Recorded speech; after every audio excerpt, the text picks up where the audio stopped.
दोस्तों नमस्कार, मैं हूं भूपेंद्र रावत और मैं आज आपके साथ बात करूंगा मणिपुर के विषय में।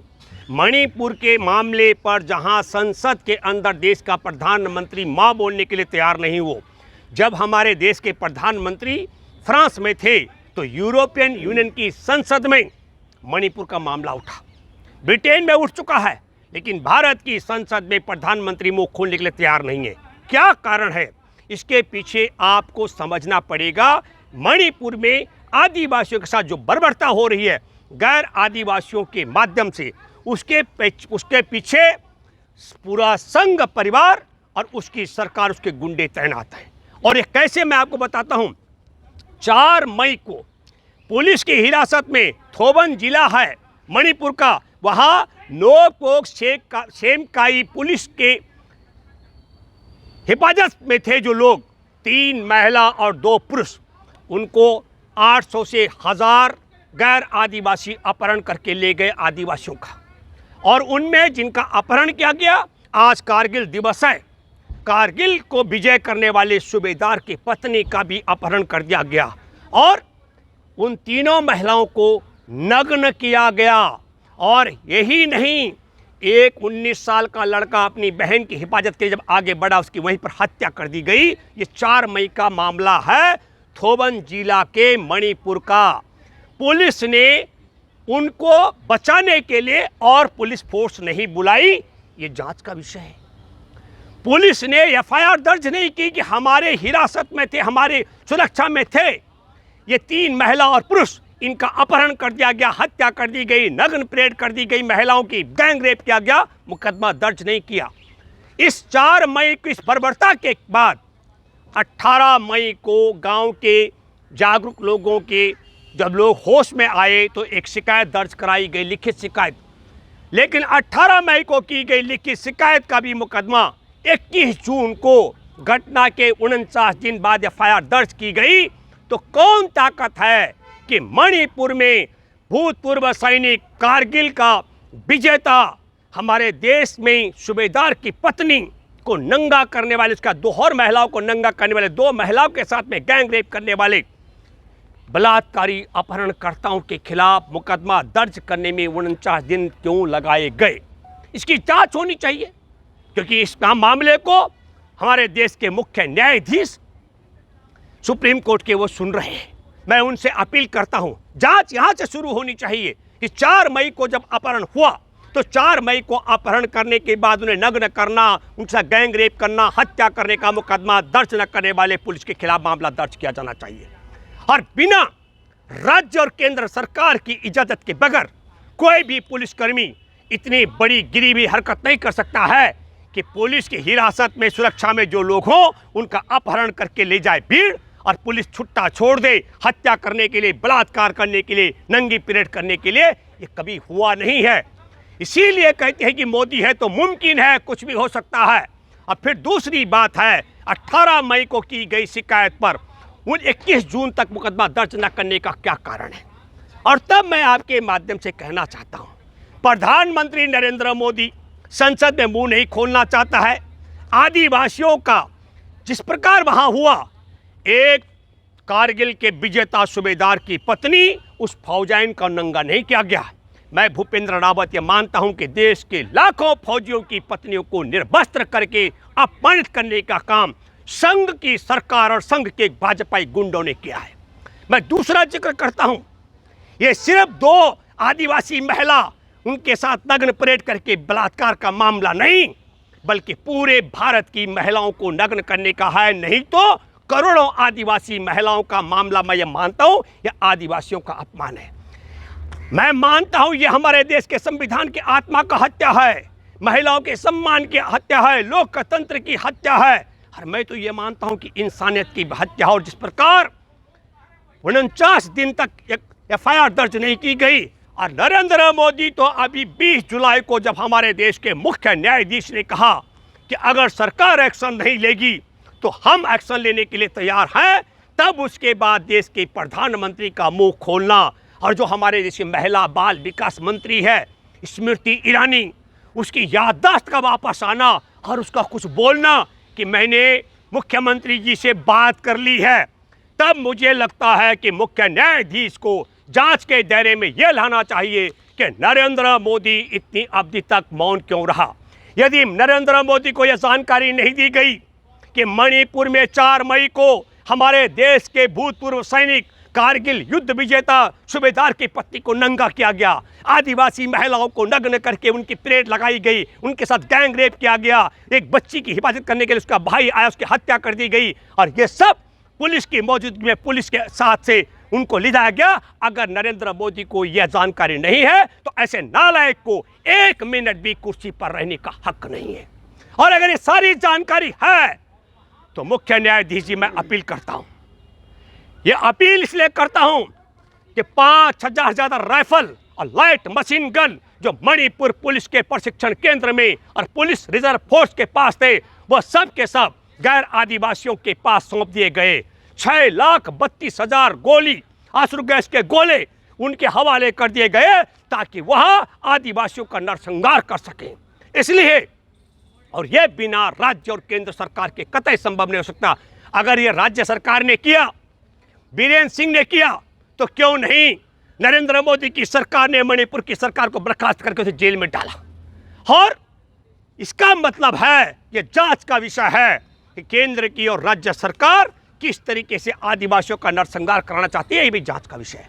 तब मैं यह अपील करता हूं कि इस पूरे मसले पर दूध का दूध और पानी का पानी करने के लिए कि 4 मई को पुलिस की सुरक्षा में जिन महिलाओं का अपहरण किया गया, पुरुषों का अपहरण करके हत्या कर दी गई, महिलाओं को नग्न किया गया, बलात्कार किया गया और पुलिस ने मुकदमा दर्ज नहीं किया, तो वह किसके इशारे पर है? पुलिस प्रमुख मणिपुर का, उसको तलब किया जाना चाहिए। मणिपुर के मुख्यमंत्री को तलब किया जाना चाहिए। देश के गृह मंत्री अमित शाह को तलब किया जाना चाहिए। इन्होंने देश के प्रधानमंत्री को क्यों नहीं बताया? और इन सब ने बता दिया था, नरेंद्र मोदी ये सब जानते थे, तो नरेंद्र मोदी सहित इन चारों को, गृह मंत्री अमित शाह को, बीरेन सिंह मुख्यमंत्री को और मणिपुर के पुलिस प्रमुख को जेल में डाला जाना चाहिए। 1, 2 किस लिए डाला चाहिए? हमारे देश के भूतपूर्व सैनिक सूबेदार की पत्नी सहित 2 आदिवासी और महिलाओं को नंगा करने के जुर्म में, पुलिस की हिरासत से ले जा करके 2 लोगों की हत्या करने के गैंग रेप के मामले में मुकदमा दर्ज न करने में और इस मामले को दबा कर रखने के लिए इन पर जेल में डाला जाना चाहिए। हमारे एक देश के राज्य का, एक राज्य मणिपुर के तमाम हथियार पुलिस के गैर आदिवासियों की हत्या कराने के लिए लाइट मशीन गन, राइफल और गोली बारूद सौंपने के लिए इन्हें जेल में डाला जाना चाहिए।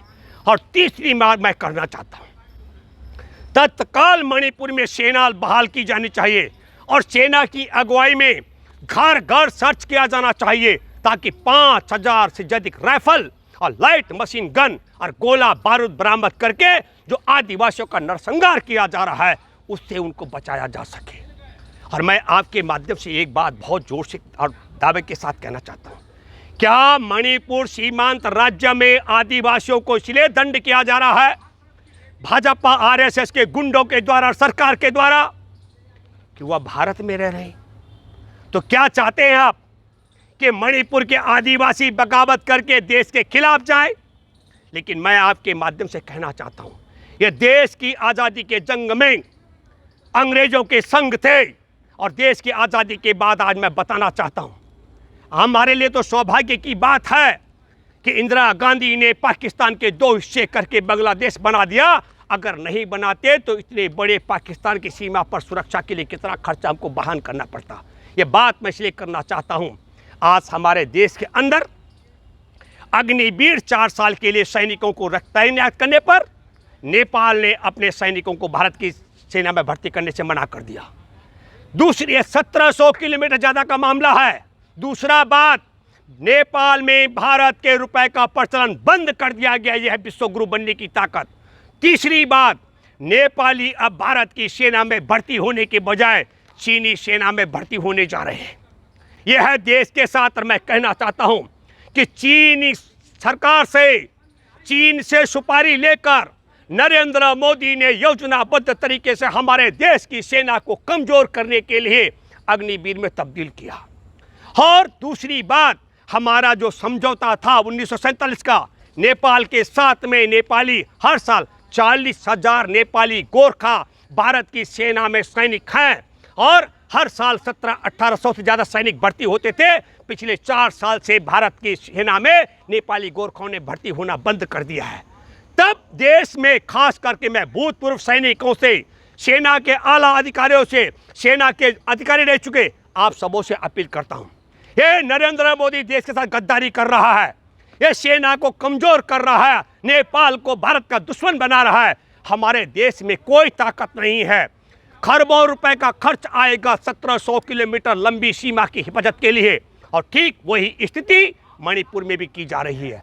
तब मैं ये कहना चाहता हूं आपके माध्यम से, इस समय सुप्रीम कोर्ट में मुख्य न्यायाधीश की बहुत बुरी प्रशंसा हो रही है, लेकिन मैंने कई मामलों को देखा है। मैं आपके सामने जिक्र करता हूं बिल्किस बानो के मामले में, जिसके परिवार के 14 सदस्यों की हत्या कर दी गई, उसकी मासूम बेटी की भी हत्या कर दी गई थी, गैंग रेप किया गया था, उसके बलात्कारी हत्यारे दंगाइयों को बाइज्जत रिहा कर दिया गया। मुख्य न्यायाधीश मौन है। दिल्ली में 2012 में किरण नेगी का बलात्कार, उसको तेजाब से जलाने वाले, उसके प्राइवेट पार्ट में दारू की बोतल घुसाने वालों को फरवरी 2014 में सजाए मौत का फैसला हो गया था। उन्हें बाइज्जत मोदी राज में बरी कराने के मामले में।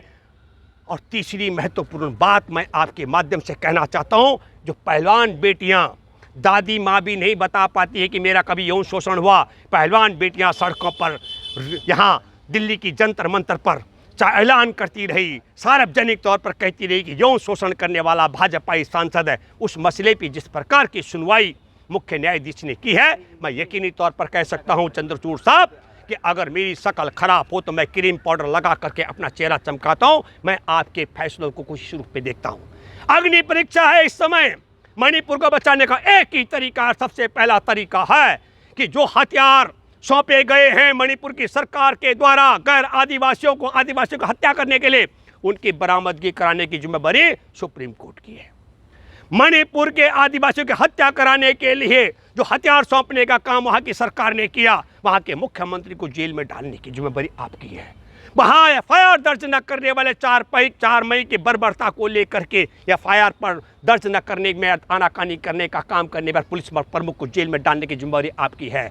और देश के प्रधानमंत्री को गुमराह करने वाले गृह मंत्री अमित शाह को जेल में डालने की जिम्मेदारी आपकी है। और संसद में जो बोल नहीं रहा है नरेंद्र मोदी, इसके खिलाफ अविश्वास प्रस्ताव सरकार के खिलाफ इसे गिराने की जिम्मेदारी विपक्ष की है। मैं देशवासियों आप सबों से अपील करता हूं कि हमारे देश की हिफाजत के लिए जो मैंने कहा कि नेपाल को भारत का दुश्मन बनाना, मणिपुर सीमांत क्षेत्र के आदिवासियों का बर्बरता कराना, ये सब योजनाबद्ध हिस्सा है आरएसएस बीजेपी का। मैं दावे के साथ मैं कह सकता हूं, देश का नुकसान जो दुश्मन नहीं कर सकता है, मुझे लगता है कि दुनिया के दुश्मनों से सुपारी लेकर के आरएसएस बीजेपी का परिवार, वह सब हमारे देश में नेपाल को दुश्मन बना करके, देश की सेना कमज़ोर करा करके, मणिपुर के आदिवासियों का कत्ले आम और उनमें बर्बरता करा करके और देश में नफरत फैला करके देश को तहस नहस करने पर आमादा है। मैं उम्मीद करता हूं देशवासियों, देश के जवानों से, देश के संविधान से, देश के किसान से, देश के आम इंसान से, देश को बचाने के लिए एकजुट हो जाओ और मणिपुर की महिलाओं की